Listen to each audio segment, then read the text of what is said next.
Respondeu, porém, Jó, dizendo: Ouvi atentamente as minhas razões, isto vos sirva de consolação.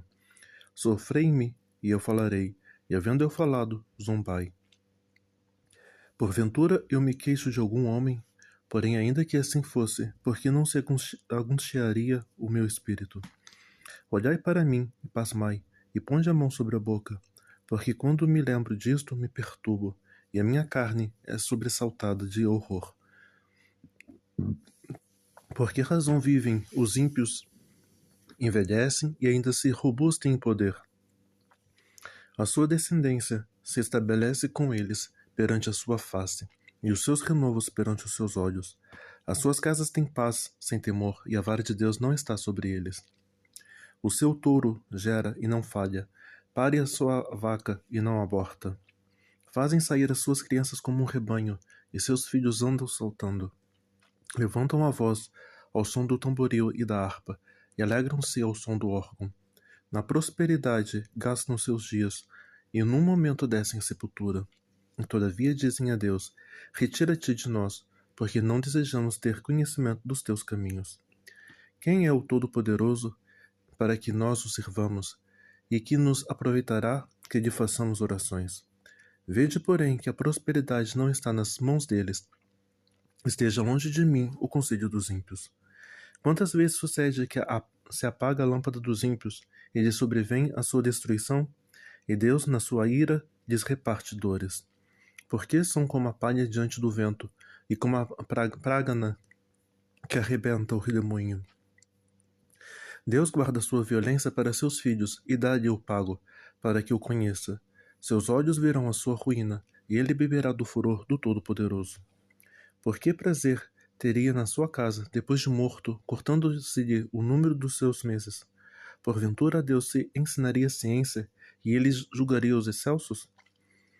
Um morre na força da sua plenitude, estando inteiramente sossegado e tranquilo, com seus baldes cheios de leite e a medula dos seus ossos umedecida. E o outro, ao contrário, morre na amargura do seu coração, não havendo provado do bem. Juntamente jazem no pó, e os vermes os cobrem. Eis que conheço bem os vossos pensamentos, e os maus intentos com que injustamente me fazeis violência. Porque direis, onde está a casa do príncipe? E onde a tenda em que moravam os ímpios? Porventura não perguntastes aos que passam pelo caminho, e não conheceis os seus sinais? Que o mal é preservado para o dia da destruição, e arrebatado no dia do furor? Quem acusará diante dele o seu caminho, e quem dará o pago do que faz? Finalmente, é levado à sepultura, e vigiam-lhe o túmulo. Os torrões do vale lhe são doces, e os seguirão todos os homens, e diante deles foram inumeráveis. Como, pois, me consolais com vaidade, pois nas vossas respostas ainda resta a transgressão. Então respondeu Elifaz, o temanita, dizendo: Porventura será o homem de algum proveito a Deus? Antes a si mesmo o prudente será proveitoso. Ou tem o Todo-Poderoso prazer em que tu sejas justo, ou algum lucro em que tu faças perfeitos os teus caminhos? Ou te repreende pelo temor que tem de ti, ou entra contigo em juízo? Porventura não é grande a tua malícia, e sem termo as tuas iniquidades? Porque sem causa penhorastes os teus irmãos, e aos nus despojastes as vestes? Não deste ao cansado água a beber, e ao faminto retiveste o pão? Mas para o poderoso era a terra, e o homem tido em respeito habitava nela. As viúvas despedistes vazias, e os braços dos órfãos foram quebrados. Por isso é que estás cercado de laços, e te perturba um pavor repentino. Ou trevas em que nada vês, e a abundância de águas que te cobre. Porventura Deus não está na altura dos céus? Olha para a altura das estrelas, quão elevadas são. E dizes que sabe Deus, porventura jogará ele através da escuridão?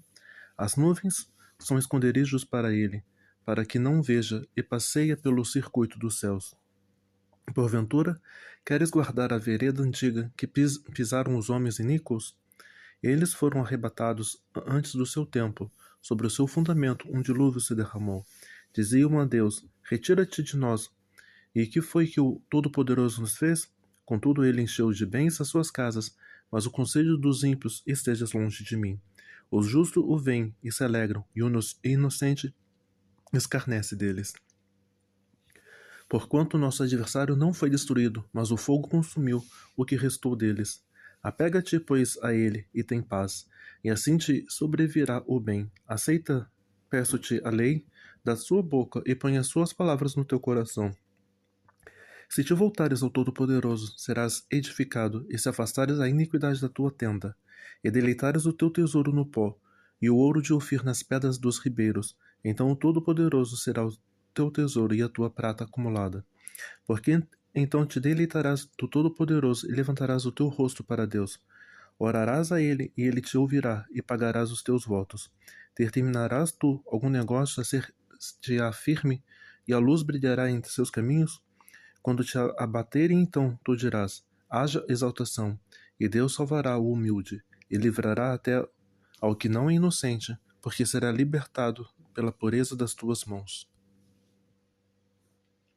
Respondeu Jó, porém, dizendo: ainda hoje a minha queixa está em amargura, a minha mão pesa sobre o meu gemido.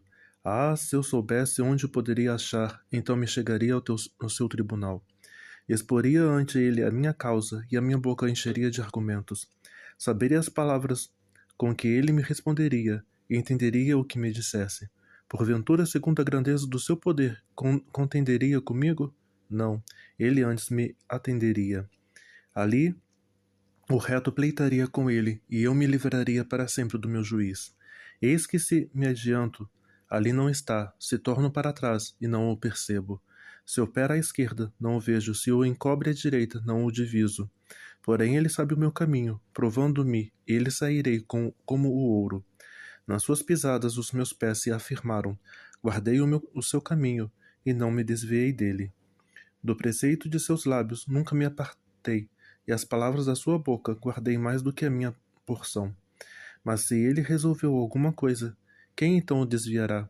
O que a sua alma quiser, isso fará, porque cumprirá o que está ordenado ao meu respeito, e muitas coisas como estas ainda tem consigo. Por isso me perturbo perante ele, e quando isso considero, temo-me dele, porque Deus macerou o meu coração, e o Todo-Poderoso me perturbou, porquanto não fui desarraigado por causa das trevas, e nem encobriu o meu rosto com a escuridão.